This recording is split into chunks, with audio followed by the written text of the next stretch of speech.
আপনি যদি দেখেন এডুকেশন সিস্টেম, এই সিস্টেমটাও এর মধ্যে অনেক সমস্যা আছে। কীরকম? আপনি জেনারেল লাইনে পড়লে আপনি এদিকে পড়তে থাকবেন 10 বছর, 20 বছর, 30 বছর, দেখবেন যে আপনি ইসলামের বেসিক অনেক জিনিস শিখতে পারেন নাই, তাই না? এমনকি দেখবেন আপনি হয়তো বিশুদ্ধ করে কোরআন তেলাওয়াত করা, 100টা হাদিস মুখস্থ করা, কোনটা ফরজ, কোনটা ওয়াজিব, সুন্নাত, মুস্তাহাব, অনেক বিষয় আপনি বুঝতে পারবেন না, পড়াশোনা করার সুযোগ পান নাই। এমন নয় সিলেবাসের মধ্যে নাই, সিলেবাসের মধ্যে আছে, কিন্তু আপনি পড়ার তৌফিক পাচ্ছেন না। ধর্ম বই আছে না স্কুলে, কলেজে আছে না, কিন্তু আপনি দেখবেন পড়ছেন না, আপনি অন্যদিকে বেশি ফোকাস করছেন, তাই না? মাদ্রাসায় যান, এখানে আপনি পড়ছেন মাশাআল্লাহ, দাওরা ফারেক পড়ছেন, কিন্তু দেখবেন বাস্তবিক অর্থে আপনি ইংরেজিতে পিছিয়ে থাকছেন, সায়েন্সে পিছিয়ে থাকছেন, আইসিটিতে পিছিয়ে থাকছেন, ইকোনমিক্স বুঝছেন না, ফিলোসফি, পলিটিক্যাল সায়েন্স বুঝতে পারছেন না। তখন দেখা যায় একজন দাওরা ফারেক ছেলে যখন মিম্বরে দাঁড়ায়, মিম্বরে বসে খুতবা দেয়, তার মধ্যে জ্ঞান আছে মাশাআল্লাহ, জ্ঞানের কোনো কমতি নাই, কিন্তু জেনারেল এই সাবজেক্টগুলো জ্ঞান না থাকার কারণে, যেহেতু সমাজের বেশিরভাগ মানুষ জেনারেল এডুকেটেড, তারা ওই মানুষটাকে সঠিকভাবে গ্রহণ করতে পারছে না, তাই না? কিন্তু সে যদি জেনারেল সাবজেক্টগুলো পড়তো, তাহলে এই মিম্বর থেকে সে এমন কথা বলতে পারতো যে ইনশাআল্লাহ, ওই যে বললাম, কোরআন হাদিয়া নিয়ে সে বিশ্বকে চ্যালেঞ্জ করতে পারতো। এটা হচ্ছে না, সিলেবাসের পরিবর্তন দরকার ছিল, হয়ে ওঠে নাই। জানি না এগুলো বলেই বা কি লাভ, আগামী তো হবে কিনা কখনো। তবে আমার আশা এবং ইচ্ছা যে আমরা যেটা পাই নাই বা এখনো পাচ্ছি না, আমাদের পরবর্তী প্রজন্ম, আমাদের এই ছেলেমেয়েরা যারা বিয়ে শাদী করেছেন, বাচ্চা কাচ্চা হচ্ছে, এদেরকে এই সিলেবাস দেওয়ার চেষ্টা করেন। দেখবেন ইনশাআল্লাহ ওরা কোরআন সুন্নাহকে হাতে নিয়ে বিশ্বকে চ্যালেঞ্জ করতে পারবে ইনশাআল্লাহ। আরও প্রবলেম আছে। এবার মনে করেন জেনারেল লাইনের মানুষেরা হেদায়েত পেয়ে ইসলামের দিকে এসেছে, মনে করেন এখন এই ছেলে কি করবে, কি পড়াশোনা করবে, কোন বই পড়বে, কি সিলেবাসে পড়বে, কোনো ঠিক নাই। সে বিক্ষিপ্ত, একবার এখানে যাচ্ছে, একবার ওখানে যাচ্ছে, একবার ওখানে যাচ্ছে, ইউটিউবে লেকচার শুনে একটা হাদিস পড়ে এলোমেলো পড়াশোনা করছে, তার পড়াশোনা কিন্তু কনস্ট্রাকটিভ না। এখন আমাকে উত্তর দেন, যারা আলেম ওলামা আছেন, উত্তর দেন, এই হিউজ জেনারেল লাইনে যারা পড়া মানুষ হেদায়েত প্রাপ্ত হয়ে ইসলামের দিকে এসেছে, আবেগ আছে, তওবা করেছে, আল্লাহর পথে চলার চেষ্টা করছে, এদেরকে এডুকেটেড করার জন্য কি পদক্ষেপ গ্রহণ করেছে বলেন? এদেরকে কি আলেম বানানো যাবে না? সম্ভব না? ওদের মাথায় কিচ্ছু নাই? কোনো কোনো ক্ষেত্রে তো ওরা অনেক কিছু আপনাদের চেয়ে ভালো বোঝে। হ্যাঁ, জিও পলিটিক্স ওরা ভালো বোঝে, ইকোনমিক্স ওরা ভালো বোঝে, ইংরেজি ওরা ভালো বোঝে, আইসিটি ওরা ভালো বোঝে। এখন এদেরকে কি করবেন? এরা কি সমাজের আবর্জনা হয়ে থাকবে? কয়টা প্রতিষ্ঠান আছে যেখানে এই বিশাল সংখ্যক জেনারেল মানুষদেরকে নিয়ে 5 বছর, 6 বছর, 10 বছর, আচ্ছা 10 বছর গেলাম না, 2 বছর, 3 বছর, 4 বছর, 5 বছর এরকম মেয়াদি কোর্স লঞ্চ করা যেত না, যার মধ্য দিয়ে তারা মৌলানা হয়ে বের হতো? সম্ভব ছিল না? কয়টা মাদ্রাসা এটা আছে? ইনিশিয়াল পদক্ষেপগুলো নিচ্ছেন না, কিন্তু সমালোচনা করার সময় ঠিকই করছেন। ওই ছেলেটা কিভাবে দিন শিখবে যদি আপনি সহযোগিতা না করেন, এরকম প্রতিষ্ঠান না গড়ে তোলেন, কোর্স লঞ্চ না করেন, এরকম মৌলানা কোর্সগুলো লঞ্চ না করেন? তাহলে ও কি আলেম হওয়ার অধিকার রাখে না? নাকি কোরআন সুন্নাহ শুধু আলেমদের জন্য, জেনারেলদের জন্য নয়? কি এই সমস্যাগুলো তুলে ধরাটা কি আমার অপরাধ? আল্লাহ বোঝার তৌফিক দান করে। এখন এই জেনারেল মানুষটা কি হবে জানেন? যেহেতু আপনি কনস্ট্রাকটিভ কোনো ডাইরেকশন দিচ্ছেন না, এই জন্য যারা উগ্রবাদী দর্শনে বিশ্বাস করে, জেনারেল একটা ভাইকে ডাকবে, জিহাদের 4-5টা আয়াত শোনাবে, এর মাথাটাকে ওয়াশ করে দিয়ে দিবে। বুঝতে পারছেন কথা?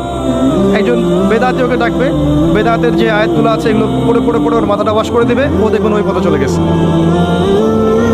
ওকে যে কোনো দিকে তখন মোটিভেটেড করা সম্ভব, কারণ ওকে আপনি কনস্ট্রাকটিভ সিলেবাসে পড়াশোনা করতে পারেন নাই। ব্যর্থতা কার? আমার। আল্লাহ বোঝার তৌফিক দান করেন। আরো সাজেশন দিচ্ছি, শোনেন। এই যে মাহফিল নিয়ে এত সমস্যা অনেকের, সবার না, একটা সিলেবাস করে দেন রাষ্ট্র থেকে, যেখানে প্রত্যেকটা বিষয় থাকবে। এই যে বিসিএস যেমন আছে, বিসিএস অনেকগুলো বিষয় আছে না, এই সিলেবাসে কোরআন, হাদিস, অ্যারাবিক ল্যাঙ্গুয়েজ, আরবি সাহিত্য, আপনার ফিক, উসুল ফিক, আপনার যে ইসলামের ইতিহাস, ইসলামী অর্থনীতি সব ঢুকায় দেন, দিয়ে একটা সিলেবাস করে দেন, দিয়ে বিসিএস এর মতো একটা পরীক্ষার আয়োজন করেন, যেই পরীক্ষায় জেনারেল এবং মাদ্রাসা উভয় ব্যাকগ্রাউন্ডের স্টুডেন্টরা অংশ নিতে পারবে, সবার জন্য উন্মুক্ত। একটা নির্দিষ্ট সীমা দেন, বয়স সীমা দেন, এই বয়স হতে হবে, এই ডিগ্রি থাকতে হবে, তারপরে পরীক্ষা অংশ নিতে পারবে, করে দেন। করার পরে 2টা 3টা 4টা ধাপে পরীক্ষা নেন, written viva, written viva, written viva. Cadre যেমন করে বের করেন, এইভাবে 100টা আলেম বের করেন না বাংলাদেশে, এবং এই 100টা আলেমকে গভর্নমেন্ট জব দিয়ে দেন। গভর্নমেন্ট জব দিয়ে বলেন এই 100টা আলেম সারা দেশে দাওয়াতি কাজ করবে এবং মাহফিল থেকে কোনো পারিশ্রমিক দিতে পারবে না, গভর্নমেন্ট তাদেরকে জব দিবে এবং স্যালারি দিবে, তারা সমস্ত জায়গায় দাওয়াতি কাজ করে বেড়াবে। তখন এই চেয়ারে বসে কেউ উল্টাপাল্টা কথা বলতে পারবে না। যারা এখানে এসে বসবে তারা এডুকেটেড হয়ে বসবে।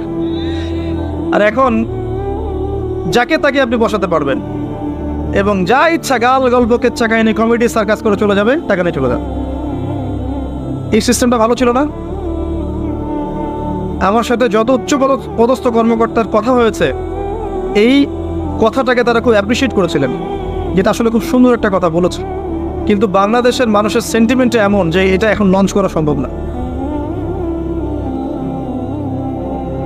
যদি আপনি এরকম 100টা মুসলিম ক্যাডার বের করতে পারতেন, দাঈ ইলাল্লাহ, যাদেরকে দিয়ে আপনি সারা দেশে এবং দেশের বাইরেও দাওয়াতি কাজ করাবেন, তাহলে একই কথা একই ভাষায় সবাই কথা বলতো এবং বিভক্তি ছড়াতো না, ইখতিলাফ ছড়াতো না, সুন্দর হতো, জিনিসগুলো ব্যালেন্সড হতো। এটা মাদ্রাসা জেনারেল সবার জন্য উন্মুক্ত করে দিতেন, তারপর দেখতাম যে আসলে কে কত ভালো করতে পারে, তারপরে আসেন। এবং এখানে ইসলামিক সাবজেক্টের সাথে অন্য সাবজেক্টও থাকবে, ভূগোল থাকবে, জিওপলিটিক্স থাকবে, ইকোনমিক্স থাকবে, ইংরেজি থাকবে, সব থাকবে। এরপরে আসেন পরীক্ষা দিতে, দেখি কার জ্ঞানের দূর কত দূর। শুধু ডিগ্রি সার্টিফিকেট দিয়ে নয়, আর শুধু এই চিরায়ত একটা ট্রেডিশন আছে যে আমি অনেক বড় আলেম, আমি অনেক কিছু জানি, এই বিষয়গুলোকে দিয়ে নয়। আর বাস্তবতায় পরীক্ষা নিরীক্ষা পর্যবেক্ষণের মধ্যে দিয়ে আসেন, তারপর দেখা যাবে যে সত্যিকার অর্থে যোগ্যতা কারা রাখে কারা রাখে না। দেখবেন তখন এমন অনেক মানুষ উঠে আসবেন যারা ইসলামিক নৈতিকতা প্রাপ্ত এবং জেনারেল ব্যাকগ্রাউন্ড থেকে উঠে আসছে। মাশাআল্লাহ। আমি একটা কথা বলতে গিয়ে এদিকে আসলাম যে জেনারেল ভাইরা যারা উঠে আসছেন তাদের পড়াশোনা করার খুব একটা ক্ষেত্র নাই কনস্ট্রাকটিভ। তাই আমার পরামর্শ হচ্ছে আপনারা মাদ্রাসায় ওস্তাদদের সহবতে যান, যেভাবে প্রাইভেট পড়েন সেভাবে একটা একটা করে বই মাদ্রাসার টিচারদের কাছে পড়তে থাকেন। মিজান থেকে শুরু করেন, মুনসাহিব পড়েন, নাহু পড়েন, হেদায়েতুন নাহু পড়েন, আস্তে আস্তে করে উঠতে থাকেন। হাদিসের কিতাবগুলো পর্যন্ত যান, দেখবেন একটা লেভেলে গেলে আপনি কিন্তু গবেষণা করতে পারবেন ইনশাআল্লাহ।